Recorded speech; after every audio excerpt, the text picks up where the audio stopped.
Right then, gang, welcome back to the channel. It's first video in a while, but this is the first video of what is going to be, I believe, quite a few videos on the horizon. So the best way to keep up to date with everything that's going on in regards to Trump and the Daily Trump is to like and subscribe to the channel.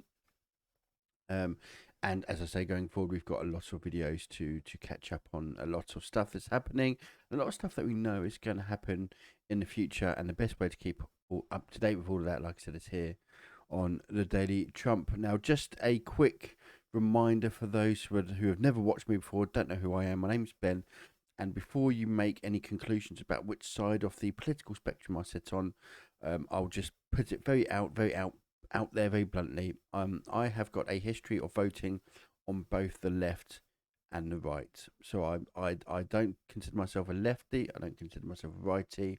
I tend to vote with whatever policy by whichever person that is leading that policy at the time. And sometimes it might be something I agree with whoever is on the right, and sometimes it might be that I agree with whoever is on the left. So my political situation will vary. I'm not neither left and will vote left no matter what, or a sit on the right and vote right no matter what. So, with that being said, let's get on with what this channel's about. Firstly, for those who have never been before, this is the Daily Trump, and the idea here is for me to provide an analysis, both politically and from a factual perspective, based on legal opinion and so on, about things regarding Donald Trump, hence the Daily Trump. And the idea is to take any political type of bias out of it, because obviously there's a lot of political bias at the moment. There's a lot of those on the right who will defend Trump, those on the left who can't stand him, and sometimes you just need someone in that middle there who can say, hang on, let's establish the facts for what they are. And hopefully these videos, this series of videos on this channel will help you find at least some factual information of which to go on. So with that being said, let's move on to the point of this particular video, and that is, what is Trump's biggest legal nightmare right now? And the reason I've done this video is because there's so much going on, because obviously he's been indicted in New York. For those who have perhaps been in a coma and not knowing what's going on, he's been indicted in New York on various counts relating to hush money payments to a porn star, Stormy Daniels, and about falsifying his business records relating to that payment. He's also now been indicted in the Southern District of Florida by a federal prosecutor, Special Prosecutor Jack Smith, who was appointed by Merrick Garland to oversee an investigation. And as we're now at the point in terms of indictments, and that's a federal indictment. And then you've also got other things in the pipeline relating to January the 6th. There are also other financial crimes being looked at. And of course, there are a state crime, or is a state crime, in Georgia relating to the January 6th shenanigans, if you want to call them as well. So much going on. But what of these are actually Trump's biggest threat right now? Now, some will say, well, perhaps the Mar-a-Lago stuff, because he's already been indicted. The other stuff he's not yet been indicted. Some will say New York, because that's the trial that's most likely to happen sooner, and the evidence looks quite overwhelming against him. But actually, there's a thing. So this is where I'm going to give my personal opinion based on the facts at hand as to what I believe is Trump's biggest legal nightmare right now.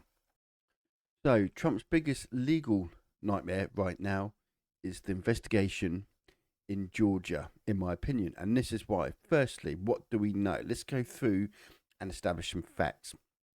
Now, a lot of people will say about, or certainly Trump will say about, this perfect phone call that he'd had, and so on and so forth. And actually, what we know based on some leaking by grand jurors from the special grand jury is that this investigation is much bigger than a phone call. This stretches out to multiple targets of who are likely to be indicted. It involves multiple ways of trying to pressure and overturn the results in Georgia and potentially other states. So this isn't just based on a phone call, as Trump might tweet out on, I'd say, tweet, truth, lie, whatever you want to call it, on his Truth Social platform. So let's establish the facts. What are the facts here? The facts are that there is an investigation, or there has been an investigation by a special grand jury in Georgia. That special grand jury compiled a report, and that grand jury is now finished. That report has now gone to a regular grand jury, who will then, at some point, if they haven't already, vote on indictments for certain individuals. That includes Trump and many others. Now, this particular case is extremely. It will be damaging for Trump, but should he get indicted, let's go on the basis that he hasn't yet been indicted, but we believe he's going to be. And the reason why this is such a big headache for him is because of the fact that it is a state crime and not federal. And why is that important? Well, firstly, one of the things that Trump has, or is likely to do in the future, is to issue pardons if he was to win election again in 2024. As President of the United States, you have the ability to pardon pretty much anyone you want, and without any justification or any pushbacks and so on. Some will say there needs to be an overhaul in the way the pardons are done because it's too easy to corruptly issue pardons, and it's true. But at this moment in time, as the law states, is that Trump, if he wins 2024, he has the right to pardon pretty much who he wants for federal crimes only, not state crimes. For states, the governor of each state has a certain power to be able to make pardons for state crimes. But there are a number of states, including, incidentally, in Georgia, where that power, because of previous corruption, a lot of that power was stripped away from the governor, and now there's a more expansive process you have to go through in order to get a pardon. And this means that there are people, whoever gets indicted in Georgia, regardless of your political spectrum, regardless of who's the governor and whether he's your mate or not, it's going to be very difficult to get the pardons that they need. And why does this particular thing affect Trump? Not necessarily just because if he gets indicted, he might not be able to get a pardon and so on. But more importantly, are the other people that are likely to face indictments. And we know this to be in at least 10, if not 15, maybe even 20, if not more. There's a lot of people here that are facing indictments in Georgia. And these aren't just nobodies. There are people like Mark Meadows, Rudy Giuliani, Michael Flynn, Alex Jones, Roger Stone, people within Trump's inner circle, all facing indictment. And they're facing indictment potentially for state crimes in a state where getting a pardon is difficult. That is bad news for Donald Trump, for the very reason that they are not able to get a pardon. Now, this will evidently lead to flipping on Trump, because if you are a Steve Bannon, for example, and Steve Bannon, I mean, how old Steve Bannon now? He's getting on a bit. Look, you're facing charges of racketeering, potentially, conspiracy to defraud the United States. I mean, there are numerous financial crimes as well, potentially. They have been. The whole Georgia investigation has basically been run in what we call a RICO, which is basically an organised crime investigation. People here could be facing indictments and charges that could leave 10, 15, 20 years in prison. Now, that isn't a life sentence. No, you're right. If you're 30, it's a life sentence if you're 60. If you've got 20 years, a 20-year sentence, and you're 60, 65, well, there's a good chance you could die in prison. A very good chance you could die in prison. And if you don't die in prison, you're not going to have, all of your twilight years, the majority of them are going to be behind bars. Is Steve Bannon going to want that? Is Roger Stone going to want that? Is Rudy Giuliani going to want that? Rudy Giuliani's not in great health as it is at the moment. Do you think he's going to last another 20 years?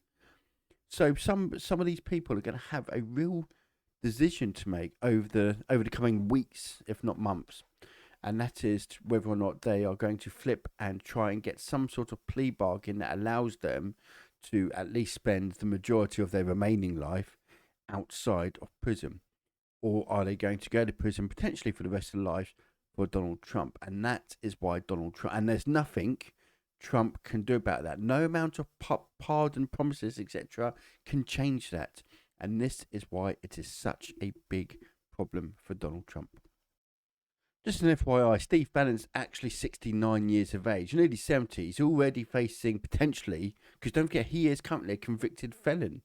He's been convicted for for the Congress for the criminal contempt of Congress, and he's facing. It's okay. It's only a few months behind bars, but it's still a few months. When you're 69, do you think he wants to go to prison for a few months? Well, buckle up. He might have to go to for a few years if things don't go his way, for example. And he's also been investigated. I think he's actually saying that I think he's been indicted in New York for financial crimes relating to his build the wall um, uh, scheme, con, whatever you want to call it. So if he was to get convicted in Georgia, the way in which sentencing guideline works in the US is there's a chart, there's a graph. You don't just make up a number. Say, oh, it's the guide says between 20 and 30 years. Let's go, with this.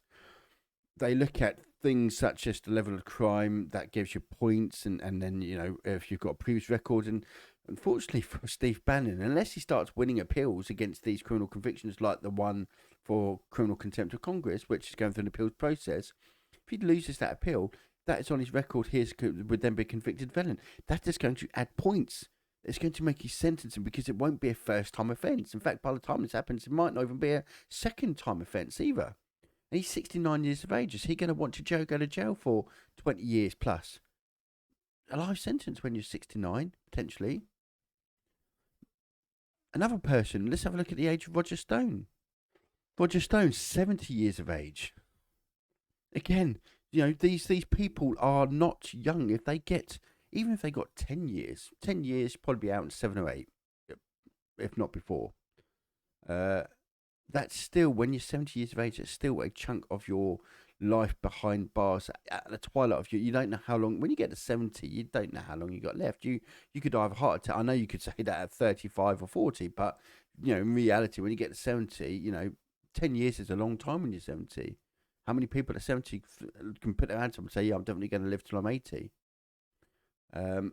So a lot of these people have got decisions to make, and the chance of them getting a pardon are slim to none. Slim to none. In the state level, in Georgia, it is a major problem for Donald Trump. So there we go. That is my prediction. I believe, in my opinion, that the biggest threat to Donald Trump at the moment is the investigation in Georgia.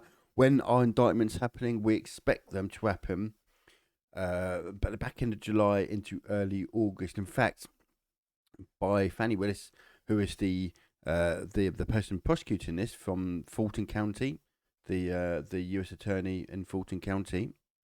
I say U.S. attorney, what I actually mean is district attorney. She is the company leading this investigation, and when indictments happen, will be essentially on her timeline. But she has dropped various hints about when she expects these indictments to take place.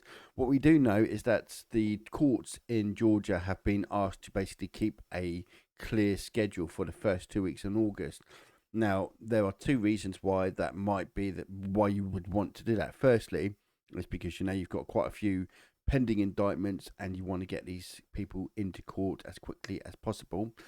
Number two, you might want to consider the fact that once this indictment happens in a place like Georgia, there may be riots, there may be protests, etc., and you want to keep some court time allocated for arresting, for if there are protests, and if they do go a little bit violent or slightly off the rails, if you like, that you have a clear court schedule for which to process those criminal indictments and misdemeanors and so on very quickly. So we'll have to wait and see on that one, but it's imminent. Let's put it that way. It's imminent now. These indictments, and it won't just be Trump. I think there'll be at least 15, if not 20.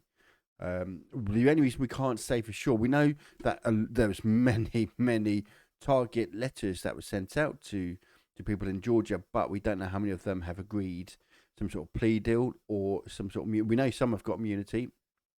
That we do know. So we don't know, by the time you take off immunities, plea deals, and so on, how many are actually going to be indicted, so to speak. So, but we know there's quite a few, a very large number of targets. So I'd like to know what you think. Let me know in the comments section. What is Trump's biggest legal threat or legal danger right now? Is it? Do you agree with me? That's the Georgia case. Do you in fact believe it's the Mar-a-Lago documents case? He's already been indicted on that. By all accounts, we have got more indictments on the way. Would you believe? I'll let you make your mind up on that. Anyway, till the next one, take care, and I'll see you all again soon.